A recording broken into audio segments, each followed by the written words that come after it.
Yo bros, welcome back to your bros channel. It's officially confirmed that the A Nation Story Part 2 event will be dropping this Thursday, March 19th. And the first country we're getting this Thursday is going to be the USA. So we've only got about 2 days left to go. In this video, we're going to talk about everything you need to know about the event, including the event formats, whether we'll be able to use Part 1 shards in Part 2, which American icons, heroes, and active players we can potentially get, and many other important details. So this is going to be an important video. Make sure you watch till the end for all the details. First of all, talking about the format in Part 2, it's confirmed that the event will still follow the shard system as Part 1. But this time, Part 2 will introduce a brand new shard that you'll earn by completing the challenges. So basically, the shards you collected in Part 1 won't carry over. You won't be able to use them in Part 2 to claim the new players, because Part 2 will run on its own separate set of shards. If you're saving up your Part 1 shards for Part 2, don't do that, because like I said, you won't be able to use them there. Just go ahead and use your Part 1 shards now to claim the Part 1 players. It's not likely that Part 2 will completely replace Part 1 right after its launch. Most likely, Part 1 will still continue alongside Part 2. But still, to stay on the safe side, I'd recommend claiming your players before Part 2 drops. Because even if it's unlikely, if Part 1 does get replaced, you might lose the chance to claim those players. So honestly, why take the risk? Talking about the challenges and event format during the USA phase, we'll basically need to reveal the posters of 8 American players. Each day, we'll get 3 hints in the form of simple questions. By answering all 3 correctly, we'll be able to reveal 1 American player per day. This will continue for 8 days, until all 8 players are revealed. So overall, we'll be solving a total of 24 questions or hints across those 8 days.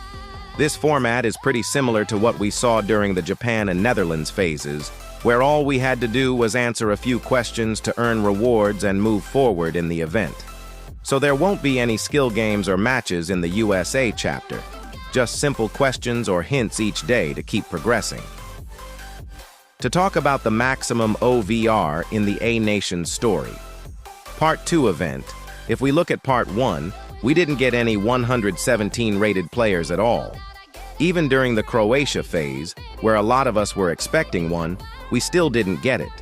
So far, both phases have capped at 116 OVR. But with the USA phase coming in Part 2, this could finally be the moment where we see 117 rated players in the event. I mean, they can't go with just 116 rated players without upgrades for 3 consecutive countries. Now, talking about the possible players from the USA. When it comes to icons, there aren't any American icons in the game right now, but we do have 4 heroes, Donovan, Beasley, Howard, and Dempsey, who could potentially be featured. Out of these 4, I'm almost 100% sure that Donovan will be featured in the USA phase. The main reason is that he hasn't received a new card in a very long time. The last time he got one was a 108 rated card during the Defining Legacies event, which was over 8 months ago. That's a huge gap, so it really feels like the right time for him to return. I'm expecting him to come back with something like a 117 rated card. Another hero who could potentially get a 117 rated card is Dempsey. Right now, his latest card is a 112 rated one from the Festive Fixtures event, which came out around 2 to 3 months ago. That's already a decent gap, so it wouldn't be surprising to see him return with a higher rated version. As for Beasley, his last card came during the Record Breakers event, where he received a 113 rated card about 2 to 3 months ago. That's also a fair enough gap, so there's a good chance he could get a new card as well. I'd expect him to be around 116 OVR. Then we have Howard. His most recent card is also a 113 rated one from the Festive Fixtures event, which dropped roughly 2 to 3 months ago. So again, the timing fits for a return, and I'd predict something around 116 overall for him too. Now moving on to active players, I think Pulisic has a real shot at getting a 117 rated card. His latest card was a 113 rated one from the Team of the Year event.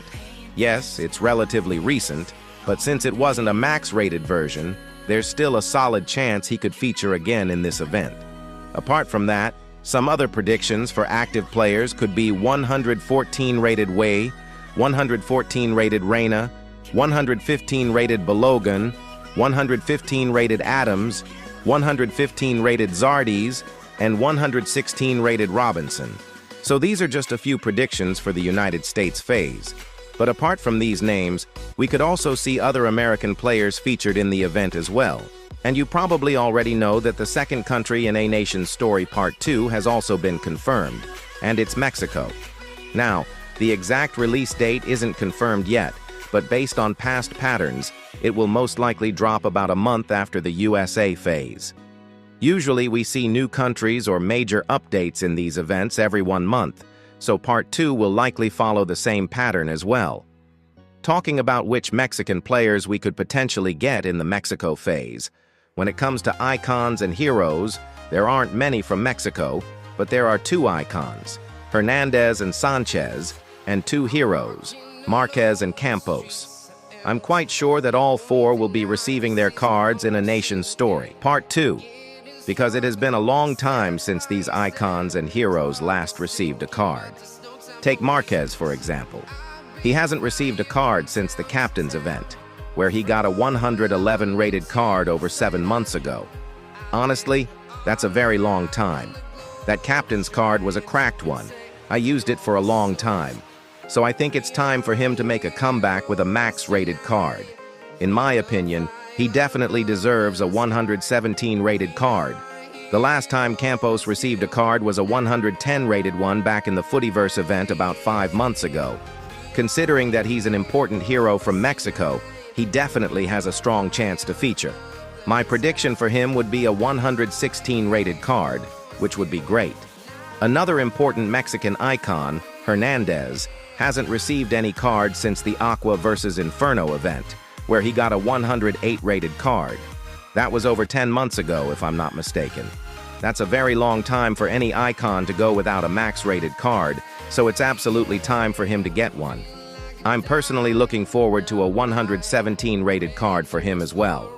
The last Mexican icon, Sanchez, who is also a major icon for Mexico, last received a card during the La Liga event, which was about 1 year ago, where he got a 106 rated card. Can you believe that? He's been ignored the longest. It's definitely overdue for a max-rated card. In my opinion, a 117 rated card for him would be absolutely deserved. Now, talking about the potential active players we could get for Mexico, the predictions include 115 rated Herrera, 114 rated Lozano, 115 rated Huerta, 115 rated Alvarez, 115 rated Vasquez, 116 rated Ochoa, 116 rated Gimenez, and 117 rated Jimenez. So bros, that's all for today. I hope you found the video helpful. If you haven't yet, make sure to like this video and subscribe to my channel. I always upload helpful contents like this. It costs you nothing, but your support means everything to me. Thank you for all your support. Keep watching, keep supporting. Signing off for today.